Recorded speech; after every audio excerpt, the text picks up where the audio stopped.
ناگهان پرده برانداخته ای یعنی چه؟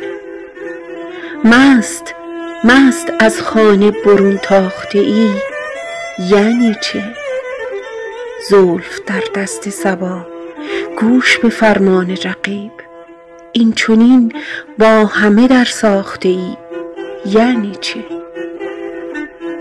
شاه خوبانی و منظور گدایان شده ای، قدر این مرتبه نشناخته ای یعنی چه؟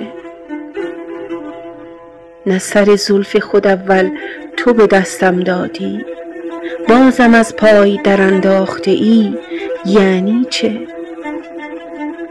سخنت رمز دهان گفت و کمر سر میان، وز میان تیغ به ما آخته ای یعنی چه؟ هر کس از مهره مهر تو به نقشی مشغول، عاقبت با همه کج باخته ای یعنی چه؟